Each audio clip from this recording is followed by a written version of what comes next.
Good morning, students. This is chapter 7, integral exercise 7.2. तो देखिए हम लोगों ने फर्स्ट एक्सरसाइज कर ली है। इसके बाद जो 7.2 एक्सरसाइज है इसमें हम लोग सब्सटीट्यूशन मेथड यूज़ करेंगे। और यहाँ पे देखिए तीन मेथड होते हैं। मेथड्स ऑफ इंटीग्रेशन जो होते हैं वो तीन तरह से हम फाइंड आउट करते हैं उनको। सब्सटीट्यूशन मेथड भी हम दो तरह से फाइंड आउट करते हैं। दो तरह की आपकी वैरायटी यहाँ पे मिलेगी क्वेश्चंस की। एक तो वो क्वेश्चंस होगा जिसमें हम डायरेक्ट कोई चीज़ को एज्यूम करते हैं और उसको डिफ्रेंशिएट करते हैं। कोई पार्ट्स ऐसा ढूंढते हैं उसमें कि जिसको हमें एज्यूम करके उसको डिफ्रेंशिएट करना पड़ता है। जिस पार्ट को हम टी एज्यूम करेंगे उसका डेरिवेटिव उस क्वेश्चन में पहले से मौजूद होता है। तो इसका बेनिफिट ये मिलता है कि वो पार्ट उससे कैंसिल आउट हो जाता है और फिर उसके बाद हमें इंटीग्रेशन प्रोसेस लगाना होता है और क्वेश्चन हमारा बहुत आसान हो जाता है। तो चलिए देख लेते हैं। अपना ग्रीन बोर्ड ओपन करते हैं। इसमें पहले इसके मेथड्स ऑफ इंटीग्रेशन कितनी तरह का होता है इसको देख लेते हैं, फिर एक्सरसाइज स्टार्ट करते हैं।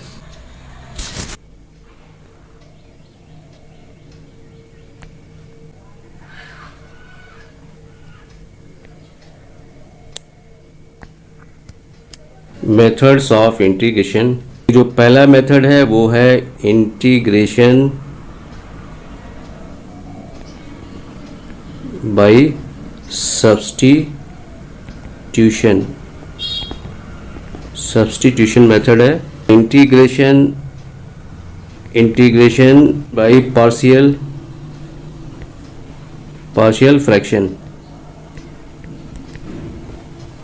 और जो आपका थर्ड मेथड है वो है integration by parts. Integration by parts. तो देखिए ये हमारे तीन मेथड है यहाँ पे। पहला ये हो गया, दूसरा मेथड ये और तीसरा मेथड ये है। तो अभी जो एक्सरसाइज 7.2 में हम लोग करने वाले हैं इसे करेंगे इंटीग्रेशन बाय सब्स्टिट्यूशन मेथड। इसको स्टार्ट करते हैं। चलिए दिस इज क्वेश्चन नंबर 1। यहाँ पे देखिए आपको पहले वो वाला पार्ट आ जाता है जिसमें अभी हमने बताया था कि 1 + x² को हम t ले लेते हैं और इसके बाद देखते हैं। देखिए इसका डिफरेंशिएशन जो 2x है, 2x यहाँ पे पहले से मौजूद था। जिन दो टाइप के इंटीग्रेशन की आपको बात की थी वो यहाँ पे दिख रहा है।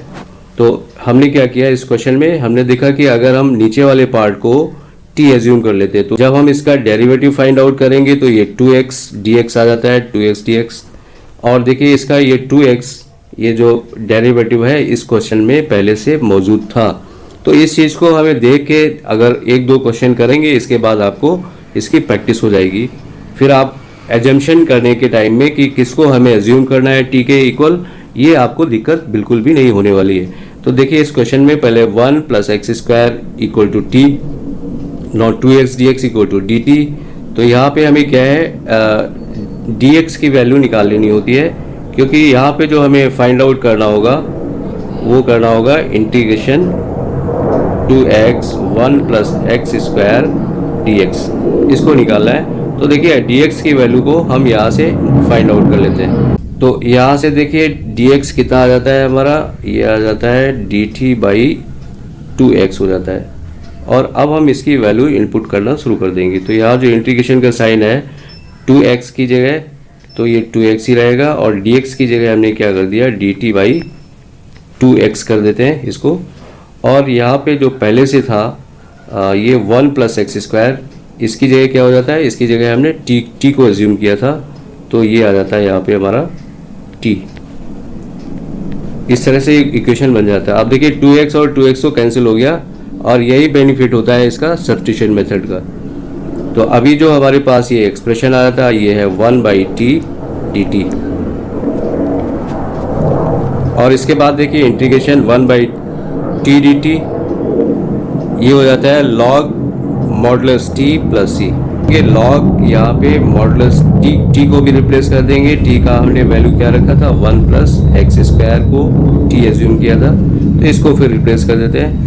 ये +c कांस्टेंट लिखना नहीं भूलेंगे, ये आपको बार बार बता रहे हैं। चलिए नेक्स्ट क्वेश्चन देखते हैं।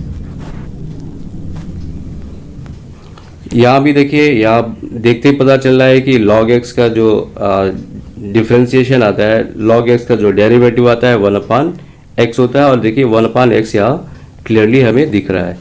तो हमने क्या किया, यहाँ पे log modulus x equal to t assume कर लिया, then 1/x dx equal to dt।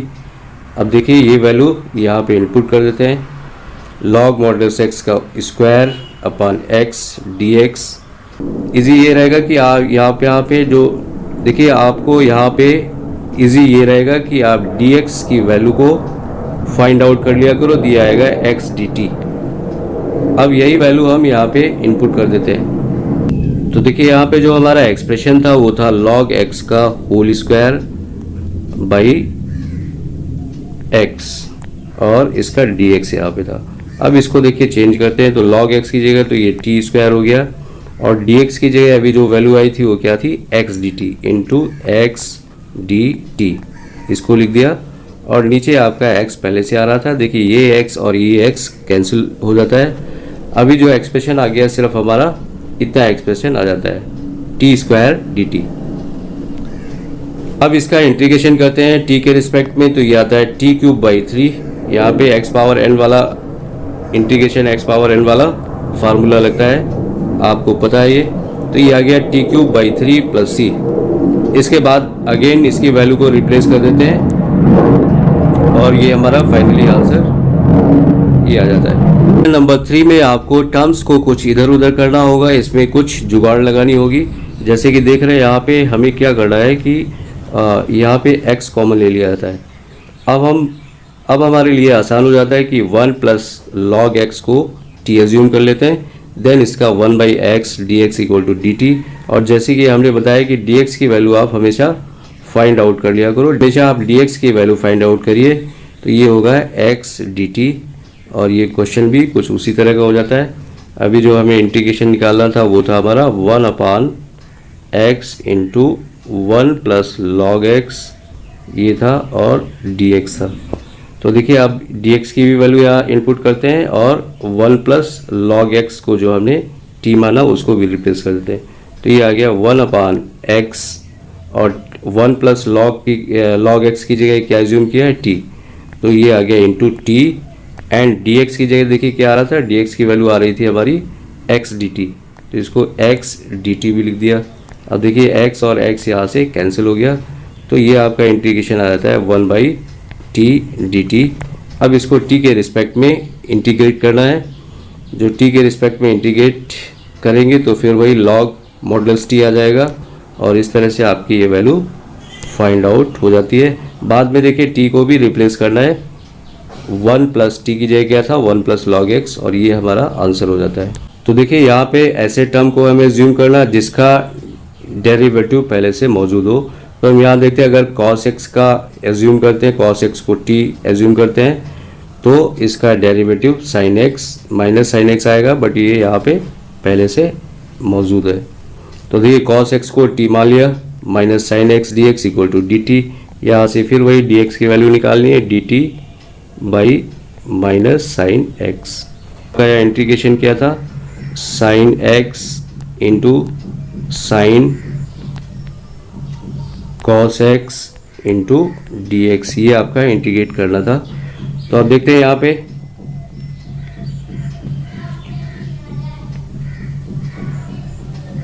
इसमें देखिए sin x को रिप्लेस नहीं कर सकते हैं, क्योंकि ये जो cos x निकाला, cos x का ये डेरिवेटिव हो जाएगा, इंटू साइन, और cos x की जगह क्या लिखा है, t, तो sin t आ गया। अब देखिए dx को भी रिप्लेस करना है, dx की जगह क्या लिखेंगे आप यहाँ, इसीलिए हमने इसकी वैल्यू निकाली हुई, dx की जगह लिखेंगे dt by minus sine x। अब देखिए साइन x और ये साइन x कैंसिल हो जाता है। अब देखिए इसके अंदर जो बचा वो सिर्फ ये बचा, sine t dt minus sine t dt। तो देखिए माइनस तो पहले से है, माइनस, और साइन t का क्या होगा, माइनस कॉस t होगा, एंड प्लस c यहाँ पे आ जाएगा कांस्टेंट। अब माइनस माइनस प्लस हो गया, तो ये आ गया cos t plus c। cos t को फिर से अगेन रिप्लेस कर देंगे, और हमें ये आंसर मिल जाता है। तो अभी तक देखिए आपको करना आ गया होगा, बस सिंपल से ही क्वेश्चन है, सब्स्टिट्यूशन मेथड में थोड़ा सा ही ध्यान रखना। कई जगह बस यही है कि आप जितनी प्रैक्टिस करेंगे उतना आपको आएगा। जैसे देखिए इस क्वेश्चन में अब ये डायरेक्ट हम इसको नहीं कर सकते हैं, इसमें भी क्या किया है, इसको एक आइडेंटिटी में चेंज कर लिया है, 2 sin a into cos A वाली आइडेंटिटी में इसको चेंज कर लिया है। तो इसके लिए देखिए 2 ऊपर मल्टीप्लाई कर दिया और 2 नीचे डिवाइड कर दिया, तो हमारा एक्सप्रेशन ये हो जाता है। फिर ये आ गया sin 2x की वैल्यू होती है तो sin 2 इसमें चेंज हो गया, sin 2ax plus b by 2। Now 2ax plus b by 2 equal to T, तो 2a dx equal to dt। जैसे कि बताया यहाँ पे dx हमेशा फाइंड आउट कर लो, वो आपका इजी रहेगा। तो नीचे क्या आ जाएगा, 2a आ जाएगा। अब इसकी वैल्यू यहाँ पे हम रिप्लेस कर देते हैं, तो ये sin 2ax plus b by 2, it means ये जो 1/2 आ रहा था वो ये 2 बाहर आ गया, इसको 1/2 को बाहर कर लेते हैं, ये कांस्टेंट की तरह हो गया। आपको प्रॉपर्टी भी बताई थी ना, के बाहर कर लेते हैं। इसके बाद इसको इंटीग्रेट करेंगे तो माइनस कॉस टी प्लस सी, और फाइनली टी की भी वैल्यू रिप्लेस कर देते हैं तो हमें ये टर्म मिल जाता है। देखिए दूसरा, ये एक जो दूसरे टाइप का क्वेश्चन बताया था हमने आपको, 2 तरह के बताए थे सब्स्टिट्यूशन मेथड। दूसरी तरह का जो सब्स्टिट्यूशन मेथड है वो अब आपके सामने आ जाता है। यहाँ पे देखिए इसका डेरिवेटिव जो भी हम एज्यूम करेंगे यहाँ पे, उसका डेरिवेटिव इस क्वेश्चन में मौजूद नहीं है। कोई बात नहीं, इसको हम क्या कर लेते हैं, A X plus B equal to T, तो ये आ गया A D x equal to D T, ये तो 0 हो जाएगा, बी 0 हो जाएगा, तो a D x equal to D t. Now d x equal to 1 by a d t, इसमें देखिए टी कर रखा है।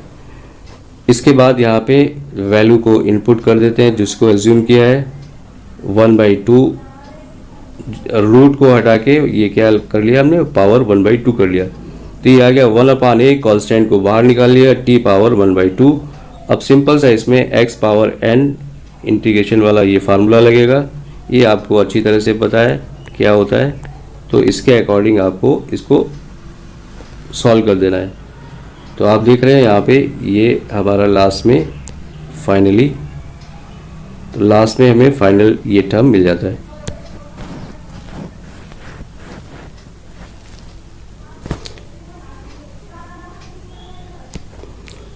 यहाँ पे भी देखिए इसका, इसमें x plus 2 equal to T, तो dx equal to D T,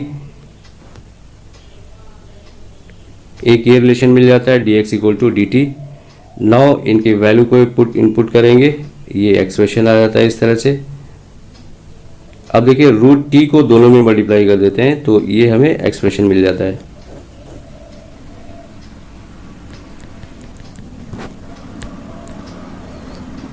इसके बाद देखिए रूट टी को दोनों में मल्टीप्लाई करेंगे तो इसके बाद ये एक्सप्रेशन मिल जाता है। अब इसे करना आसान है, अब इसका क्या है, अलग अलग पार्ट में इसको इंटीग्रेट कर लेते हैं। पहला पार्ट ये हो जाता है, दूसरा पार्ट ये हो जाता है, और फिर वही आपका x पावर n वाला फार्मूला लगाना है। So this is so simple, और फाइनली आप इसको वैल्यू यहाँ पे फाइंड आउट कर लेते हैं। यहाँ पे भी देखिए ये 1 प्लस 2x स्क्वायर, तो इसका जब हम 1 plus 2x square d x equal to D t करेंगे, तो यहाँ देखिए 1 प्लस 2x स्क्वायर इसको t मान लिया, तो ये 4x dx equal to D t, तो यहाँ से dx कितना आ जाएगा हमारा, डी टी बाई 4x हो जाएगा। अब ये x इस x को कैंसिल कर देगा, और इसके बाद आप सिर्फ इनकी वैल्यू को रिप्लेस करिए और क्वेश्चन को सॉल्व कर लीजिए। ये सब सारे सिंपल क्वेश्चंस हैं। ये भी क्वेश्चन देखिए सिंपल है, इसको पहले आपने क्या किया, इसको t मान लिया, फिर 2x plus 1 dx equal to D T आ जाता है। तो देखिए 2x प्लस 1 भी हमारा मिल रहा है यहाँ पे, इस वाले पहले वाले टर्म से हम क्या करेंगे, 2 कॉमन कर लेंगे, तो ये 2x प्लस 1 ही आ जाएगा, और इसके बाद ये जो under root x square plus x plus 1, तो देखिए इसका जो, इसको हमने t एज्यूम किया है, और इसका जो डेरिवेटिव है वो यहाँ पे पहले से मौजूद है, इसलिए ये कैंसिल हो जाता है। तो ये भी सिंपल सही क्वेश्चन है।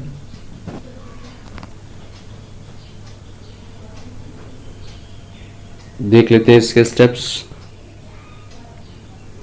तो देखिए जो क्वेश्चन था हमारा, हमने क्या किया, इसमें इसको इंटीग्रेट करना था।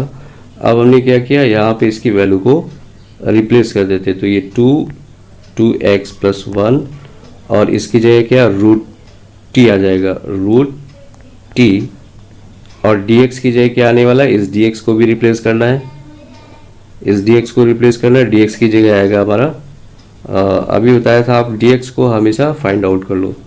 देखिए यहाँ से dx क्या आएगा, ये जो dx आएगा आपका ये होगा dt बाई 2x प्लस 1, तो वही यहाँ रिप्लेस कर देते हैं, dt बाई 2x प्लस 1 ये आ जाता है, और ये दोनों देखिए कैंसिल हो जाते हैं। तो अब ये सिंपल सा आ जाता है, 2 को बाहर कर लेंगे, 2 इंटीग्रेशन अंडर रूट टी को भी चेंज कर लेंगे, t पावर 1/2 dt, और इसके बाद इसको ओपन कर लेंगे, तो ये आपका आंसर मिल जाता है यहाँ पे। नाउ क्वेश्चन नंबर 10, देखिए इसमें थोड़ी सी टेक्निक लगाते हैं। यहाँ पे क्या किया, रूट x को कॉमन कर लिया, तो ये रूट x माइनस 1 आ जाता है। नाउ अब इसको आप t एज्यूम कर सकते हैं, इसके बाद इसका डेरिवेटिव निकालते हैं, तो ये आ जाता है 1/2 root x dx equal to dt। यहाँ से dx क्या आएगा, dx आएगा 2 अंडर रूट x dt, या क्रॉस मल्टीप्लाई हो जाएगा, तो ये टर्म आपको याद रखना है, इसको रिप्लेस कर देना है। देखिए जब इनको रिप्लेस करते हैं तो कुछ हमारा कैंसिल हो जाता है, और इसके बाद ये 2/t आ जाता है। यहाँ पे इसको अलग कर लेंगे, 2 into 1/t dt, 2 1/t dt का क्या होगा, log modulus t plus c आएगा, और ये हो जाता है 2 लॉग, बाद में अंडर रूट t की भी वैल्यू, बाद में t को भी रिप्लेस कर देते हैं, under root x minus 1 and plus c। आज की क्लास में 10 क्वेश्चन ही करते हैं। अभी आपको प्रोसेस थोड़ा समझ में आ गया होगा, अब आप आगे वाले क्वेश्चन अपने आप ट्राई करिए। नेक्स्ट क्लास में इसके जो नेक्स्ट क्वेश्चंस आपको इसी एक्सरसाइज के नेक्स्ट क्वेश्चंस को बताएंगे। तब तक के लिए thank you, have a nice day.